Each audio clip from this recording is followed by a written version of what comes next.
ഇപ്പോൾ തോമസ് ചാണ്ടി മന്ത്രി മാധ്യമങ്ങളെ കാണുന്നു. തത്സമയം പ്രൊജക്റ്റ് ഉണ്ട്. അത് ഡിപ്പാർട്ട്മെന്റ് ഇല്ലേ, ജോയിന്റ്.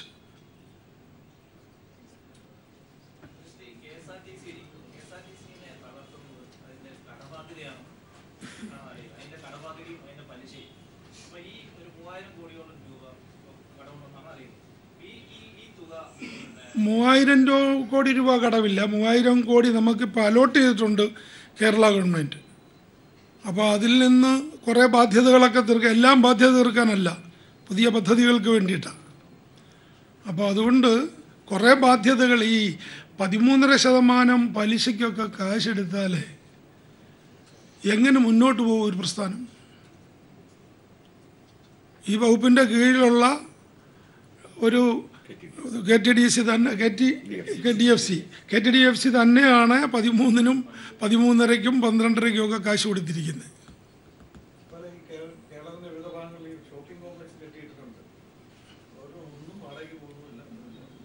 അറിയാം, അടിയന്തര നടപടി ഉണ്ടാവും.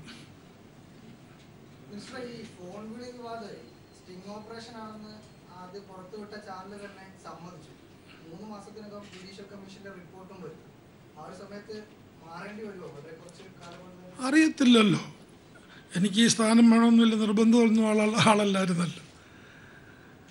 അപ്പം അത് നമുക്കത് വരട്ടെ. കേരളത്തിലെ പോലീസ് സമർത്ഥന്മാരാണ്. സത്യം ജയിക്കണം, നീതി ജയിക്കണം. That's all. എനിക്കറിയത്തില്ല, ഞാൻ അന്നേരം വെളിയിലായിരുന്നു. പ്രസിഡന്റ് വിളിച്ചിട്ടാണ് ഞാൻ ഓടി വന്നത്. ഞങ്ങളുടെ വിദ്യാഭ്യാസ സ്ഥാപനങ്ങളൊക്കെ തുറക്കുന്ന സമയം ഏപ്രിൽ 1-നാണ്. ഇന്ന് തുറക്കണം. ഇന്ന് അവിടെ അവധി ആയതുകൊണ്ട് മറ്റന്നാളെ തുറക്കത്തുള്ളൂ. പോലീസിൻ്റെ കോടതിയുടെ ഇരിക്കുന്ന കാര്യത്തിന് നമ്മൾ ഇതിനെക്കുറിച്ച് അന്വേഷിക്കാൻ പോകുന്നത് എന്തിനാ? കോടതി, അതായത് ജുഡീഷ്യൽ അന്വേഷണമുണ്ട്, പോലീസിൻ്റെ അന്വേഷണമുണ്ട്, രണ്ടും നടക്കുന്നു സൈമിൾട്ടേനിയസ്ലി.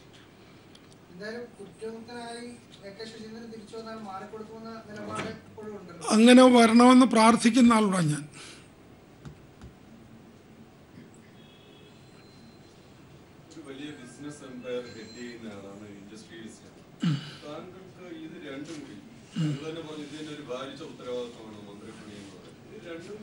മന്ത്രിപ്പണി ഭാരിച്ച ഉത്തരവാദിത്വമല്ല, ഗതാഗത വകുപ്പിൻ്റെ ആയോണ്ടാ പറഞ്ഞത്. അല്ല, സുഖമുള്ള വകുപ്പ് വേറെ ഉണ്ട്, അവർ തരത്തില്ല. എന്ത് ചെയ്യാനൊക്കെ അങ്ങനെ നിങ്ങൾ വിചാരിക്കുന്ന പോലെ വലിയ ഒരു ഇൻഡസ്ട്രിയലിസ്റ്റ് ഒന്നുമല്ല ഞാൻ.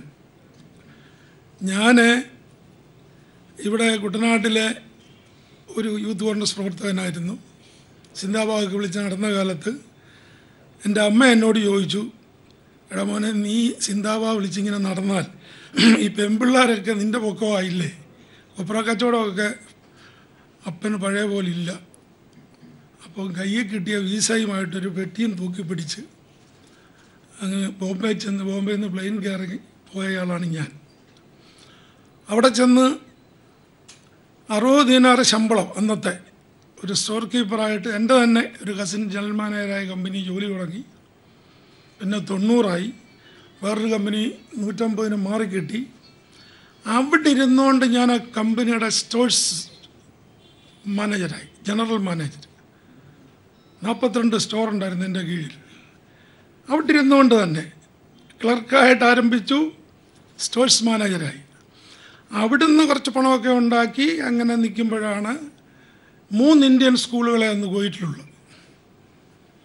അവിടെ അഡ്മിഷനില്ല, ഭാര്യയും പിള്ളേരെയൊക്കെ തിരിച്ചുവിടാൻ തുടങ്ങി. അപ്പം ഞാനന്ന് ഗൾഫ് മലയാളി കോൺഗ്രസിൻ്റെ പ്രസിഡൻ്റാണ്. ആളുകൾ വന്ന് കരയാൻ തുടങ്ങി, നിങ്ങളൊക്കെ പ്രസിഡൻ്റൊക്കെ ആയിട്ട് ഇങ്ങനെ എന്നും പത്രത്തിൽ ഫോട്ടോ വരുന്നതല്ലാതെ ഈ വിഷയത്തിലൊന്നും ഇടപെടരുതോ എന്നൊക്കെ ചോദിച്ചു. അപ്പോൾ അത് എനിക്ക് തോന്നി അതൊരു വലിയ സേവനമായിരിക്കും. അങ്ങനെ ലൈസൻസ് കിട്ടത്തില്ല. പലരുടെ കാല് പിടിച്ച് നോക്കി, ഇന്ത്യൻ അംബാസഡറോട് എന്ന് പറഞ്ഞു നോക്കി, ഒരു രക്ഷയില്ല. അവസാനം ഒരു ഷെയ്ക്കിൻ്റെ സഹായത്തോടെ ഒരു സ്കൂൾ ആരംഭിച്ച് 110 പിള്ളേരുമായിട്ട്. എൻ്റെ കൂടെ 6-7 പേരുണ്ടായിരുന്നു. ആദ്യത്തെ ഒരു കൊല്ലത്തെ നഷ്ടം കണ്ടപ്പോൾ അവരെല്ലാം തന്ന കാശം വാങ്ങിച്ചുകൊണ്ട് ജീവനും കൊണ്ടുകൂടി. അവസാനം ഒറ്റയ്ക്കായി. ഞാൻ ഈ ജോലി റിസൈൻ ചെയ്ത് എൻ്റെ സെറ്റിൽമെൻറ്റ് വാങ്ങിച്ചുകൊണ്ട് ആരംഭിച്ചതാണ്. അന്നൊരു ധൈര്യം ഉണ്ടായിരുന്നു. അത് പിന്നെ എനിക്ക് കുവൈറ്റിൽ 6 വിദ്യാലയങ്ങൾ ഓപ്പൺ ചെയ്യേണ്ടി വന്നു. MLA പണി കിട്ടിയതുകൊണ്ട് അതിപ്പം 3 ചുരുങ്ങിപ്പോയെന്നേ ഉള്ളൂ. അല്ല, MLA പണി അല്ല, അതുകൊണ്ട് ഒതുക്കിയതാണ്. എന്നെ അതിൻ്റെ ഷെയറൊക്കെ പലർക്കും കൊടുത്തു. ഇപ്പോൾ ഏറ്റവും വലിയ സ്കൂൾ, എൻ്റെ ആദ്യം തുടങ്ങിയ സ്കൂൾ 110 പിള്ളേരുമായിട്ട് തുടങ്ങിയ സ്കൂളിൽ 7000 വിദ്യാർത്ഥികളുണ്ട്. വേറൊരു സ്കൂളിൽ 4000 ഉണ്ട്. സൗദി അറേബ്യയിലെ റിയാദി സ്കൂളുണ്ട്. അതൊക്കെ ഞാൻ ചെന്നില്ലല്ലോ അങ്ങ് നടക്കും. അത് നടത്തി ചക്രം കറക്കിയിടാനാണ് പ്രയാസം. ഇത് കറങ്ങിക്കഴിഞ്ഞാൽ പിന്നെ മോട്ടർ നടക്കുന്നതാണ്, അതങ്ങ് പൊക്കോളും. അവിടെ പ്രിൻസിപ്പളുണ്ട്, എൻ്റെ ഭാര്യയുണ്ട്, എൻ്റെ മോളുണ്ട്, അവരെല്ലാം നോക്കും. അപ്പം അതുകൊണ്ട് പിന്നെ ഒരു സ്ഥാപനമുള്ളത് ഇവിടെ. നിങ്ങളെല്ലാവരെയും ആലപ്പുഴയിലുള്ള ലേക്ക് പാലസ് റിസോർട്ടിലേക്ക് ക്ഷണിക്കുന്നു. തീർച്ചയായിട്ടും വരാം. ഒരു നല്ല ബോട്ടിങ്ങൊക്കെ തരാം, നല്ല ഭക്ഷണം, അല്ല കോശി, നല്ല ക്രാബൊക്കെ കൂട്ടി ഉള്ള നല്ല ഭക്ഷണം തരാം. ഒരുമിച്ച് വരാനൊക്കത്തില്ല, ഗ്രൂപ്പായിട്ട് വന്നാൽ മതി. എല്ലാവരെയും ക്ഷണിക്കുന്നു. അങ്ങനെ അല്ല, ഞാൻ പറഞ്ഞു വന്നത് ഇത്രയേ ഉള്ളൂ.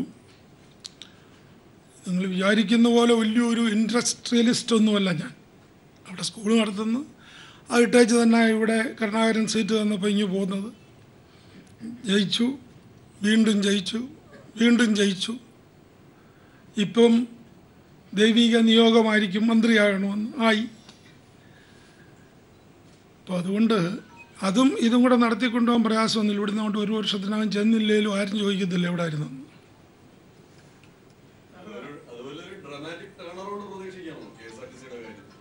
അല്ല, വേണമല്ലോ. ആവശ്യം സൃഷ്ടിയുടെ മാതാവെന്നല്ലേ. അത് നമ്മുടെ ഒരു ആവശ്യമാണ്. ഈ സംസ്ഥാനത്തെ ജനങ്ങളുടെ ഒരാവശ്യമാണ് ഇതിനെ നന്നാക്കിയെടുക്കുക. നല്ല വണ്ടികൾ, വൃത്തിയായിട്ട് യാത്രയാവുന്ന വണ്ടികൾ. നോക്കുകയാണെങ്കിൽ ഈ ചൂട് കാലത്തൊക്കെ ആളുകൾ ഇരുന്ന് വിറക്കുന്നില്ലേ. വണ്ടികളൊക്കെ എയർ കണ്ടീഷൻ ആക്കണമെന്നുള്ള അഭിപ്രായക്കാരനാണ് ഞാൻ ലോകം മുഴുവൻ യാത്ര ചെയ്തിട്ടുണ്ട്.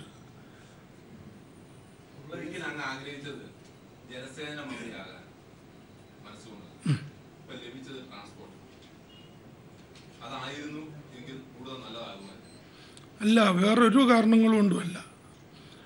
എൻ്റെ വല്യപ്പൻ ഉൾപ്പെടെ മടവീണ് കൃഷി നശിച്ച് കടം കയറി ജപ്തി ചെയ്ത് വീട്ടിൽ നിന്ന് ഇറക്കി വിട്ടതാണ്. ഒരു 65-75 കൊല്ലം മുമ്പ്, ഒരു 75 കൊല്ലം മുമ്പുള്ള കാര്യമാണ് പറയുന്നത്.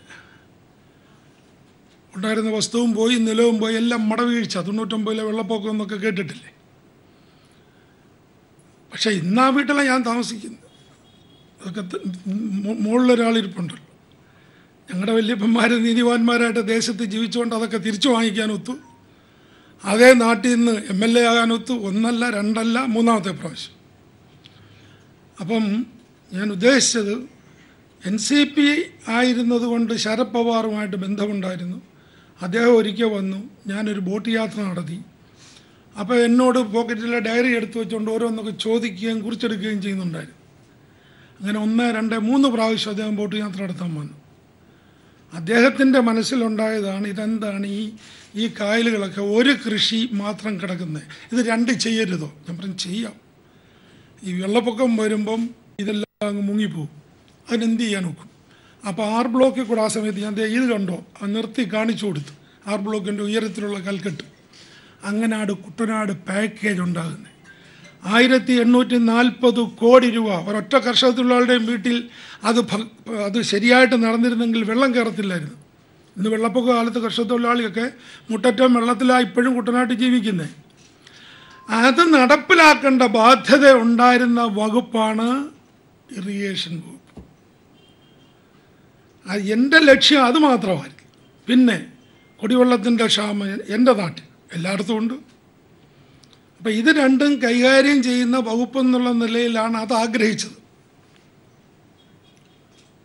ഈ KSRTCയിലെ ജീവനക്കാരുടെ ആനുപാതിക ക്രമം കൂടുതലാണ് KSRTC നഷ്ടത്തിന് കാരണം. 9 ആണ് നമ്മൾ ഒരു ബസ്സിന് 9 ജീവനക്കാരാണ്. ജീവനക്കാരുടെ എണ്ണം കുറയ്ക്കാൻ വേണ്ടിയിട്ട് തീർച്ചയായിട്ടും ആലോചിക്കും. അതിനെക്കുറിച്ച് ഇപ്പോൾ ഒരു പ്രിലിമിനറി 5 മിനിറ്റ് ടോക്കേ നടന്നുള്ളൂ. അത് അടുത്ത പത്രസമ്മേളനത്തിൽ കൃത്യമായിട്ട് പറയാം. CIT ആണ് അവിടുത്തെ ഏറ്റവും വലിയ യൂണിയൻ. എല്ലാ കാലവും അവർ ഇക്കാര്യത്തിൽ എതിർപ്പാണ്. അതിനെങ്ങനെ അതിനെ മുഖ്യമന്ത്രി നേരിട്ടുള്ളൂല്ലോ, നമ്മളതിന് വിഷമിക്കേണ്ട കാര്യമില്ല. മുഖ്യമന്ത്രിയല്ലേ രാജ്യം ഭരിക്കുന്നത്.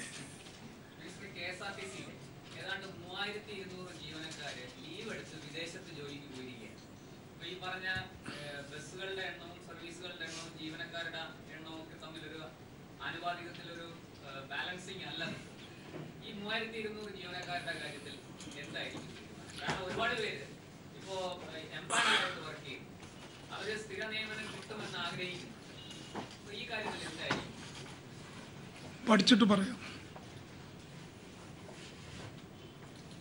അല്ല, KSRTC അങ്ങനെ ലീവ് എടുത്ത് പോകാൻ ഒക്കുമോ? അല്ല, ഈ കേരള ഗവൺമെൻറ് കിട്ടുന്ന പോലുള്ള ലീവ് KSRTCയിലുണ്ടോ?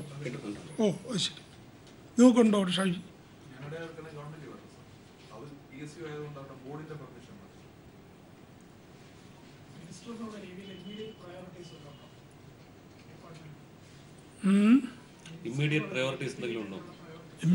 ഇമ്മീഡിയറ്റ് പ്രയോറിറ്റി KSRTCയെ രക്ഷപ്പെടുത്തുക എന്നുള്ളതാണ്. അതിൽ നിരവധി പ്രശ്നങ്ങളുണ്ടല്ലോ നേരിടുന്നത്. അപ്പോൾ നമുക്ക് അടുത്ത പത്രസമ്മേളനത്തിൽ ഇതൊക്കെ പറയാം. ഒരു മാസം കഴിഞ്ഞാൽ ചോദിക്കാവുള്ളേ, ഒരാഴ്ച കൊണ്ടൊന്നും ഇത് പഠിക്കാനൊക്കത്തില്ല. ഇത് വലിയ അപ്പം നിങ്ങളെ ഞാൻ തമാശയായിട്ട് പറഞ്ഞതല്ല. തിരുവനന്തപുരത്തെ പത്രമാധ്യമ പ്രവർത്തകരെ പ്രകൃതി രമണീയമായ എൻ്റെ കുട്ടനാട് കാണാൻ ക്ഷണിച്ചിരിക്കുന്നു.